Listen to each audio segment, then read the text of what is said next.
बीता हुआ कल याद करने वाले लोग कभी भी सफल नहीं हो सकते। बुद्ध भगवान एक गांव में उपदेश दे रहे थे। उन्होंने कहा कि हर किसी को धरती माता की तरह सहनशील तथा क्षमाशील होना चाहिए। क्रोध ऐसी आग है जिसमें क्रोध करने वाला दूसरों को जलाएगा तथा खुद भी जल जाएगा।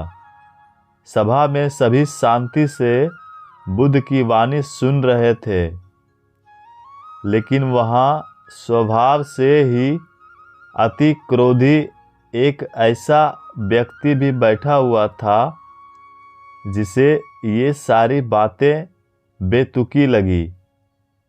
वह कुछ देर ये सब सुनता रहा, फिर अचानक ही आग बबूला होकर बोलने लगा, तुम पाखंडी हो, बड़ी बड़ी बातें करना यही तुम्हारा काम है। तुम लोगों को भ्रमित कर रहे हो। तुम्हारी ये बातें आज के समय में कोई मायने नहीं रखती। ऐसे कई कटु वचनों ने सुनकर भी बुद्ध शांत रहे। अपनी बातों से ना तो वह दुखी हुए, ना ही कोई प्रतिक्रिया की। यह देखकर वह व्यक्ति और भी क्रोधित हो गया और उसने बुद्ध के मुंह पर थूक कर वहां से चला गया। अगले दिन जब उस व्यक्ति का क्रोध शांत हुआ तो उसे अपने बुरे व्यवहार के कारण पछतावे की आग में जलने लगा और वह उन्हें ढूंढते हुए उसी स्थान पर पहुंचा। पर बुद्ध कहाँ मिलने वाले। वह तो अपने शिष्यों के साथ पास वाले एक अन्य गांव निकल चुके थे। व्यक्ति ने बुद्ध के बारे में लोगों से पूछा और ढूंढते ढूंढते जहां बुद्ध प्रवचन दे रहे थे वहां पहुंच गया। उन्हें देखते ही वह उनके चरणों में गिर पड़ा और बोला, मुझे क्षमा कीजिए प्रभु। बुद्ध ने पूछा, कौन हो भाई? तुम्हें क्या हुआ है? क्यों क्षमा मांग रहे हो? उसने कहा, क्या आप भूल गए? मैं वही हूँ जिसने कल आपके साथ बहुत बुरा व्यवहार किया था। मैं शर्मिंदा हूँ। मैं मेरे दुष्ट आचरण की क्षमा याचना करने आया हूँ। भगवान बुद्ध ने प्रेम पूर्वक कहा, बीता हुआ कल तो मैं वहीं पर छोड़ा आया और तुम अभी भी वहीं अटके हुए हो। तुम्हें अपनी गलती का आभास हो गया।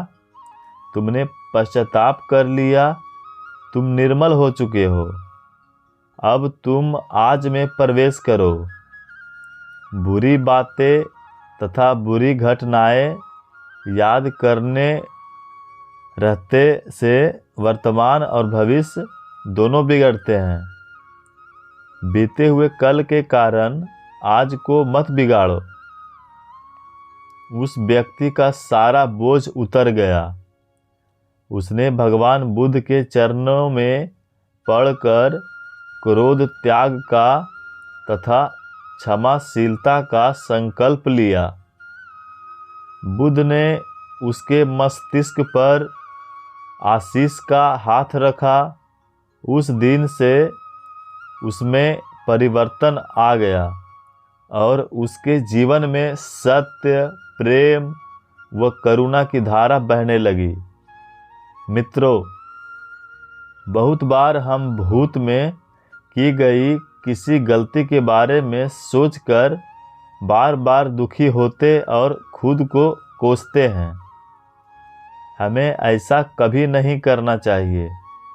गलती का बोध हो जाने पर हमें उसे कभी ना दोहराने का संकल्प लेना चाहिए और एक नई ऊर्जा के साथ वर्तमान को सुदृढ़ बनाना चाहिए। कहानी अगर अच्छी लगी होगी दोस्तों आप लोगों को, तो वीडियो को लाइक कर दीजिएगा, चैनल को सब्सक्राइब कर दीजिएगा, ताकि मैं मोटिवेट होकर और भी इससे अच्छा कहानी आपके सामने पेश कर सकूं। धन्यवाद।